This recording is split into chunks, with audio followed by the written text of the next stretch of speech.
यहाँ पे बारिश हो रही है और हमने नान चने मंगवाए हैं। बाकी सारे सोए हुए हैं, वो जब उठेंगे ना तब बनाएंगे उनके लिए नाश्ता। लेकिन हमें भूख लगी थी, इसी वजह से ना हम नान चनों का नाश्ता करने लगे हैं। बाहर बड़ी तेज़ बारिश हो रही है, मैं आपको अभी दिखाती हूँ।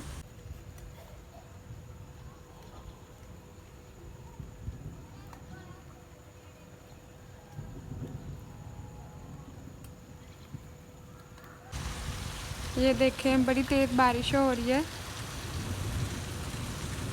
सुबह से स्टार्ट होने के लिए चल रही थी कि मैं बस आ रही हूँ और अब तो बड़ी ज़्यादा हो गई है, देख ही सकते हैं। और वो जो वो वाली खाली जगह, वो भी सारी की सारी ये पानी के साथ भर जानी है। आज मैं आपको हज़रत अब्दुल कादिर जिलानी का एक वाक़या सुनाऊंगी, गौर से सुनिएगा।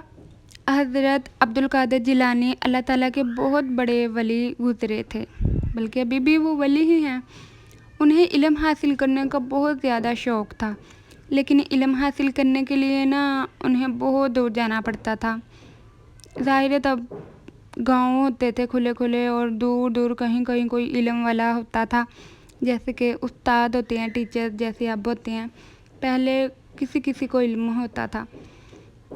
आप अपनी वालदा के साथ बगदाद से बहुत दूर एक गांव में रहते थे। इत्तेफाक से बगदाद की तरफ ना वहाँ से एक काफ़िला गुजर रहा था। आप भी इस काफ़िले में शामिल हो गए। आपकी वालदा ने आपको 40 अशरफियाँ दी। वो अशरफियों का ज़माना था जब पैसों की जगह पे अशरफियाँ चलती थीं, और आपको नसीहत की कि बेटा हमेशा सच बोलना। काफ़िला एक घने जंगल से गुजर रहा था कि अचानक डाकुओं ने काफ़िले पर हमला कर दिया। ज़ाहिर है जब जंगलों में से कोई काफ़िले पहले ज़माने में गुजरा करते थे तो आज की तरह तब भी अच्छे बुरे लोग होते थे। उन डाकुओं ने काफ़िले पे हमला कर दिया और लूटना शुरू कर दिया। जो जो भी चीज़ें थी ना लोगों के पास, उनको छीनना शुरू कर दिया। एक डाकू ने आपके पास आकर उसे कहा, तुम्हारे पास क्या है? तो आपने जवाब दिया कि मेरे पास 40 अशरफियाँ हैं। डाकू जो है ना वो हंस के ना आगे चला गया। उसने चेक किया तो मिले नहीं। फिर एक और डाकू आया और कहा, ऐ लड़के तुम्हारे पास क्या है? तो आपने फिर वही जवाब दिया कि मेरे पास 40 अशरफियाँ हैं। डाकू को ना, जो डाकू था ना, वो हज़रत अब्दुल कादिर जिलानी को अपने सरदार के पास ले गया। सरदार ने पूछा, क्या वाकई लड़के तुम्हारे पास 40 अशरफियाँ हैं? आपने जवाब दिया कि ये मेरी कमीज़ में सिली हुई हैं। मतलब कमीज़ के अंदर ना उनकी अम्मी ने ना अशरफियों को ऐसे सिलाइयों के साथ सिल दिया था। आपकी कमीज़ को खोला गया तो 40 अशरफियाँ ज़मीन पर गिर गईं। जो सरदार था वो हैरान रह गया। आपने सरदार को अपनी माँ की नसीहत के बारे में बताया। सरदार सोचने लगा कि ये अपनी माँ का कितना फर्माबरदार है और हम अल्लाह ताला के कितने नाफरमान हैं। सरदार ने अपने साथियों के साथ तौबा कर ली और काफ़िले वालों का सारा सामान जो लूट के जमा किया हुआ था ना लूटने के बाद, वह सारे का सारा वापस कर दिया और सीधा रास्ता जो है ना वह इख्तियार कर लिया। इस बात का नतीजा यही निकलता है कि इंसान को ना हमेशा सच बोलना चाहिए, क्योंकि सच में बरकत होती है। सच की बरकत से ही वो लोगों ने अल्लाह को चुना और जो चोरियां वगैरह कर रहे थे वो सारा कुछ छोड़ दिया। ये एक बहुत ही अच्छा मुझे वाक़या मैंने पढ़ा था, बड़ा अच्छा लगा था मुझे, तो मैंने कहा आप लोगों के साथ ज़रूर शेयर करूँगी मैं। आप लोग ज़रूर बताया करें जिन लोगों को अच्छे लगे ये वाक़यात, तो कमेंट सेक्शन में मुझे बताया करें कि अच्छा है या नहीं।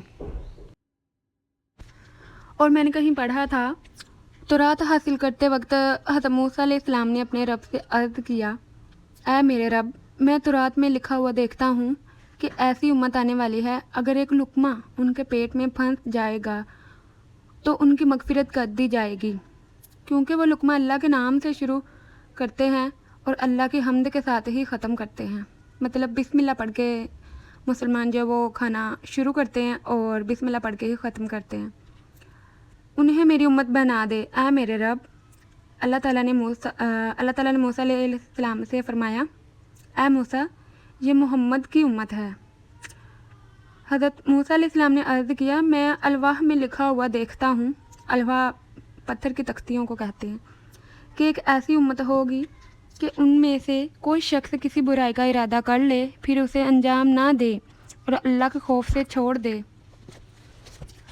तो उसे उसके लिए एक नेकी लिख दी जाएगी। मतलब उस इंसान के लिए एक नेकी लिख दी जाएगी जिसने किसी बुराई का इरादा किया लेकिन उसको अल्लाह के डर से छोड़ दिया।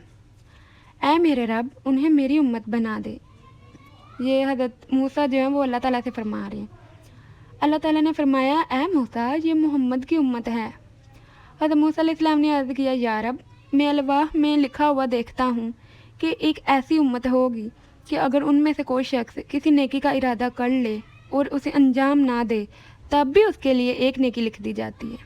कि अगर वो इरादा किया लेकिन की नहीं, तो फिर भी उसके लिए एक नेकी का सवाब लिख दिया जाता है।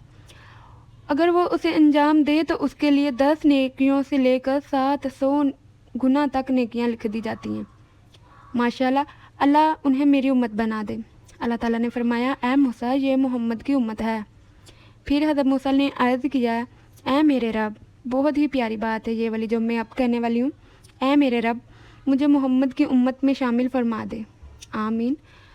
सुबहान अल्लाह। ये बहुत ही प्यारा मुझे हज़रत मूसा का एक वाक़या लगा था, तो मैंने इसीलिए आप लोगों के साथ शेयर किया। क्योंकि हज़रत मूसा जो थे ना, वो अल्लाह ताला के बड़े बड़े प्यारे थे और उनसे बातें किया करते थे। खैर, आगे अब मैं आपको अपनी नॉर्मल रूटीन दिखाती हूँ।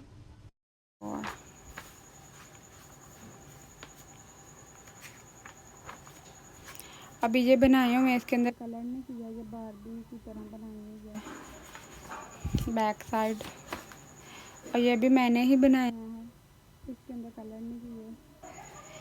जब जब मेरा टाइम लगता है ना, मैं इसको बनाती रहती हूँ। ये पेंडू। अच्छा, और ये रैबिट है। हाँ, ये समर वेकेशन का भी रेडी किया हुआ।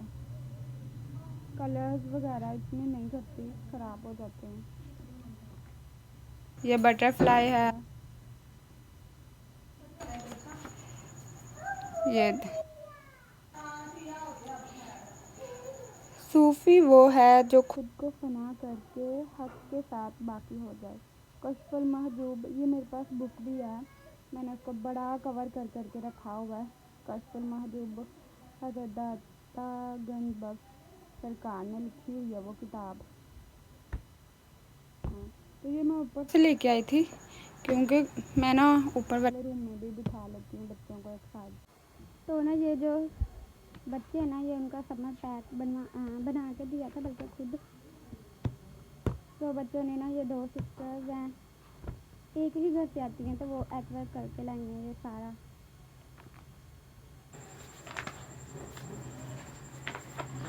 एक ने इस पे किया है, एक ने इस पे किया है। मैं खुद भी बनवा कर दे सकती थी, लेकिन ना लोग जो है ना, वो फिर मैं क्या करूँ। अच्छा, तो ये वाला कोर्स है, ये जैसे कि नर्सरी के बच्चे होते हैं उनके लिए, ये इंग्लिश है, और ये मैथ है, और ये उर्दू है। और जो बच्चे होते हैं ना, वो 7 साल का जो बच्चा होता है, जब वो पहले दिन आता है ना, चाहे वो कभी भी ना गया हो, लोग कहते हैं हमें ये वाली बुक्स दें। तो ये वाली बुक्स जो है ना, इनके जोड़ तोड़ बच्चों को नहीं आते। जैसे कि ये देखिए कितने टफ हैं, इनको जोड़ तोड़ करना, इसमें भारी अशकाल हैं। तो ऐसे तो हो जाते हैं, वो बच्चे कर लेते हैं जो बच्चे ना डेली बेसिस पे 4 साल की उम्र से 3.5 साल की उम्र से ना अकेडमी जाते हैं, लेकिन बाकी बच्चों से नहीं होता। ये देखिए, इसमें ना बहुत ही ज़्यादा मुश्किल है, जो वो वर्डिंग है, अल्फाज बड़े मुश्किल है। हाँ, पर जो बच्चे करते हैं, जैसे कि जो गुलाब का फूल है, जो बच्चे पढ़ते हैं ना, वो कर लेते हैं। फिर 1 साल इनको वैसे ही करवाना पड़ता है, खुद से रेडी करवा के। ये इनके ग्रेड 2 का है, 1 का मेरे पास नहीं है, शायद ऊपर पड़ा हुआ है। इसके ऊपर मैंने कवर चढ़ाना है, किसी दिन चढ़ाएंगे इंशाल्लाह। पैक करना है और ये सारे जब मीटिंग वगैरह होती है वो हैं। और ये मैंने बनाया हुआ है, ये शायद मेरी भांजी बना के गई थी। मैंने बनाया ये भी मैंने बनाया है। चलो ये लोगों की चीज़ें, और ये भी मैंने ही बनाया है, और ये भी मैंने ही बनाया है। ये मैंने कैंडीज रखी हुई हैं, जो बच्चे पढ़ने वाले आते हैं ना, वो जब थोड़ा अच्छा काम करे ना कोई, तो फिर मैं खाने के लिए दे देती हूँ। दिल लगा रहता है उनका। फिर मैंने कुकीज़ भी मंगवा के रखे हुए थे, वो भी दी हैं, इसी बहाने चलो पढ़ने तो आते रहे। जी, तो ये मेरे सारा दिन की रूटीन थी, सुबह से लेके शाम तक की। सो आप सब बताइएगा आप सबको मेरा व्लॉग कैसा लगा है, और दुआओं में याद रखें, अपना और अपने प्यारों का ख्याल रखें। और मेरा व्लॉग अगर अच्छा लगे तो सब्सक्राइब करें और बेल आइकन को दबाएं। अल्लाह हाफिज़।